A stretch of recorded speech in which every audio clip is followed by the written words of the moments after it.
ዱንያ ላይ ያለው ወዳጅነትም ይቋረጥ ነው። አብዛኛውን ጊዜ የዱንያ ወዳጅነት አይዘልቅም ለአላህ ተብሎ የተዋደዱት ወዳጅነት ካልሆነ በስተቀር። ዱንያ ታገናኛለች ብዙ ሰዎችን፣ መልሳ እሷው ታጣላለች፣ ታቆራርጣለች። ዱንያ ላይ ልቡ የተንጠለጠለ ሰው አኼራውን ይረሳል፣ አኼራውን ይጎዳል፣ ከሚያየው ነገር አይማርም። ሰዎች ቀስ በቀስ ከዱንያ እየወጡ ባዶ እጃቸው ለአኼራ ምንም ሳይሰሩ ምንም ሳይዙ ዱንያን ሙሉ ለማድረግ ሲጥሩ ሲፍጨረጨሩ ቆይተው ባዶ እጃቸውን እየወጡ አይተንም አንማርም።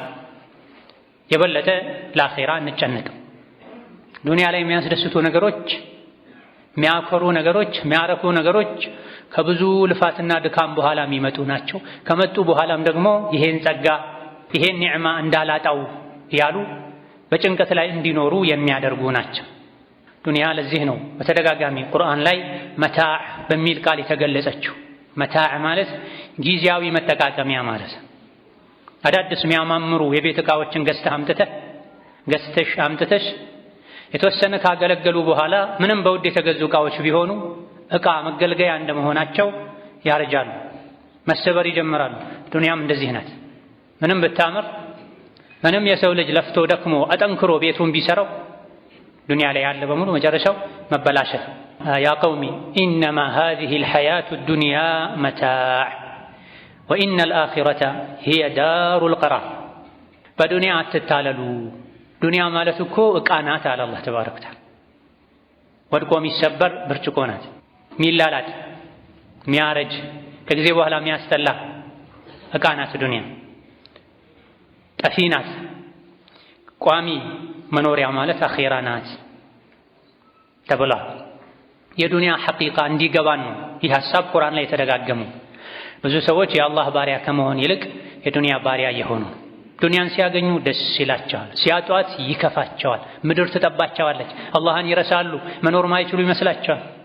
ይህ እንዳይሆን ዱንያ እንዳታታለለን ዋናው ሐሳብ ጭንቀታችን፣ ትኩረታችን፣ ልፋት ድካማችን ለአኼራ እንዲሆን ዱንያን መጓጓዣ ወደ አኼራ መሸጋገሪያ ድልድይ እንድናደርጋት ተመክረናል። ያለፈው ዱንያ ላይ ያሳለፍነው ዕድሜ የያዘውን ይዞ አልፏል። ነገ አላህ ምን ፍርድ እንደሚሰጥ ማናችንም አናውቅ። የቀረን የዱንያ ቆይታ ደግሞ ምን ያክል ጊዜ እንደሆነ ማናችንም አናውቅ። እንዲህ ናት ዱንያ። ያለፈ ህይወት መጪ ህይወት። ያለፈውን በመልኩ አሳለፍነው። ብዙዎቻችን ያለፈ ህይወታችንን ረስተን ሊሆን ይችላል። ጥሩም መጥፎም አልፏል፣ ተመልሶ አይመጣም። መጪው ምን ይዞ እንደሚመጣ አናውቅም። በደስታ በጸጋ የሚኖርም ቀጣይ ህይወቱ ምን እንደሚመስል ሊገምት ይችላል። በእርግጠኝነት ማንም አያውቅ። ኸይሩ፣ ኒዕማው፣ ሀብቱ፣ ምቾቱ ይቀጥላል አይቀጥልም አናውቅም። ችግር ላይ ያለ አካል ችግሩ፣ ብሶቱ፣ መከራው ይቀጥላል ወይስ ያበቃል አናውቅም። እቺ ናት ዱንያ። ያለፈው አልፏል፣ መጪው አይታወቅም። መጅሁል የሆነ ህይወት ነው የዱንያ ህይወት። ምንድን ያለን እኛ አሁን ያለንባት ሰዓትን ያለችን በምን ላሳልፋት እቺን ሰዓት ነገ ከእንደዚህች አይነት ባህሪዋ ከማይገባ ከችግር ከመከራ ህይወት ስወጣ አላህ ፊት ስቆም ወደ አኼራ ስሸጋገር በሚጠቅመኝ ስራ ላሳልፍ የዛሬ ያለችኝን ሰዓት። ትናንት አልፏል፣ ነገ ይመጣል አይመጣም አይታወቅም። ምን ይዞ እንደሚመጣም አይታወቅም። ዛሬ ነው ያለኝ። ጤና አለኝ፣ አካላትን አላህ ሰጥቶኛል። ጌታዬን መገዛት የምችልበት ወደሱ የምቃረብበትን እድል አመቻችቶልኛል።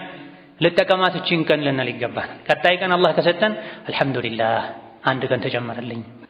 ለእውነተኛው ሀገር ለእውነተኛው ለአኼራ ህይወት ስንቅ ማዘጋጅበት ልንል ይገባል።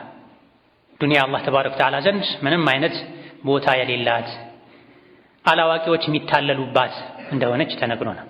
ብልህ የሆነ ሰው ዱንያን ከአኼራ አያስቀድም።